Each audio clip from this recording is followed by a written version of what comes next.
Good morning, everyone. Welcome to the LeverX webinar series, a free educational service offered to SAP customers to inform and demonstrate SAP functionality and industry best practices to improve your business performance. Our webinar today is entitled SAP Innovations for Better Product Quality.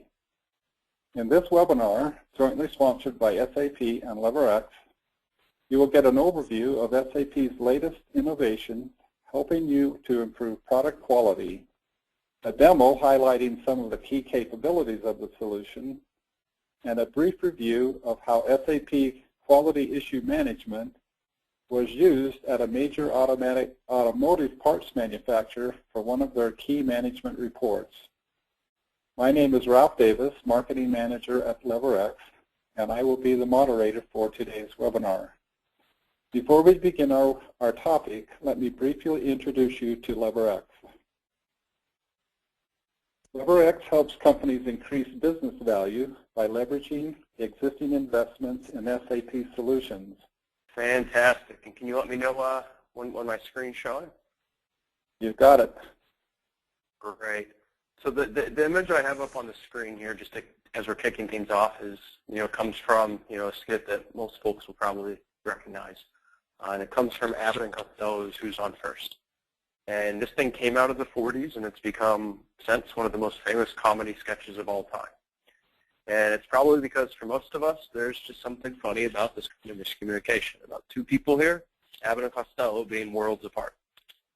And if we think about it, managing quality sometimes is kind of the same way. We've got a whole bunch of systems. Each serves a purpose.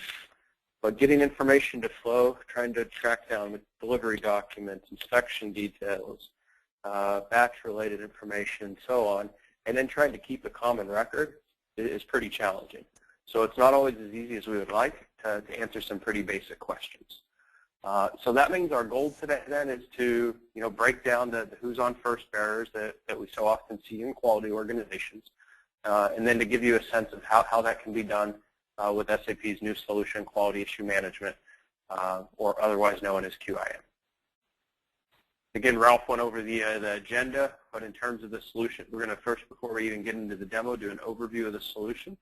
And this is just to make sure that everyone's on the same page about, geez, what does Quality Issue Management bring to the table? So what challenges does it address? What's kind of in scope for the solution? What does the architecture look like? And then we're going to go into a demonstration. And we'll go full circle. We'll go all the way from creating an issue to processing an issue. We'll talk about some of the analytics that are embedded in QIM as well. And then I'll leave you with some takeaway messages before turning it over to Carl. It's fine now? Yes. Okay. Thanks, Ralph. Thanks, Domingo. I think it was a great overview and demonstration of QIM. And what we wanted to do here at the end was just add a little context with the case study. So we've been involved with QIM since it came out, where SAP in Germany was working on this application and really looking for its customers to influence and create this new product.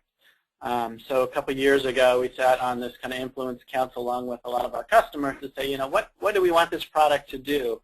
And now, a couple of years later, there's the product. You see a great demonstration by Domingo. And also wanted to just add some context of a customer case study here in the automotive industry. We worked with Pinnacle on a project that went live in July.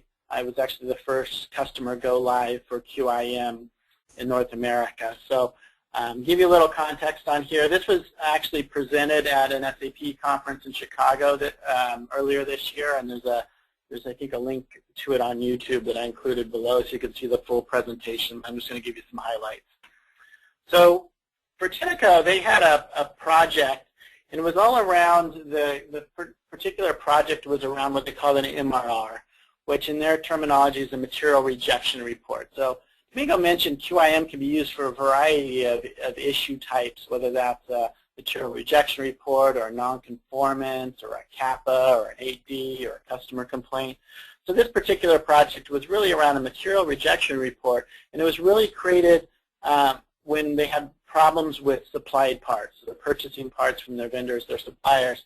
And if there's an issue, we wanted to take care of those rejection reports and make sure that they were addressed correctly. So the legacy application that was being moved from was a Lotus Notes database where they were doing issue identification and then a real manual debit memo creation. So some of the pain points they had in the old process were there was really no collaboration with the suppliers. The data from the suppliers was entered manually. They had to do manual containment plans, corrective action plans.